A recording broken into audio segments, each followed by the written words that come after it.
Okay, so on my W900 I had an air leak and I was snooping around in this area, spraying some soapy water, and then I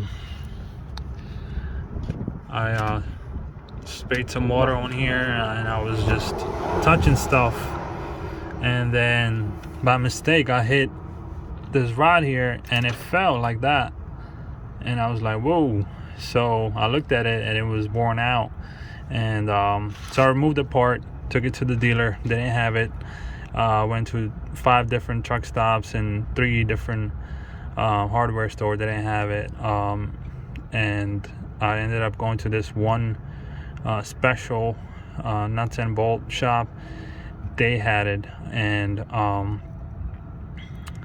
so yeah, look at your it's called rod end. So this goes to your clutch pedal and that piece goes to the clutch. So it's called rod end, and keep an eye on them, because if it goes on the highway, you're not going to be able to engage in a gear or press down on your clutch pedal.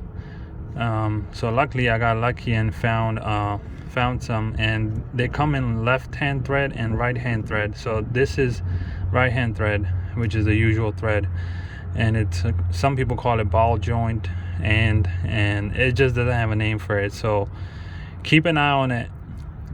Check your rod ends, remove it and take it to the shops or dealer if they have it. Keep some spare on you, that way if in case something happens, because there's one here, there's one on the top, there's one in the back, so there's like 3-4 different spots. So keep some extra on you because they're hard to find. I even went to the transmission shop, Weller Transmission, and they didn't even carry it. So yeah, I'm not sure if the newer trucks they come with these kind of rod links, but the older one do. So keep an eye on these bad boys. This is how the linkage looks like. The old piece, new one. This one is ready to go, so I'm gonna be looking to replace this one too. But yeah, this is how it looks like.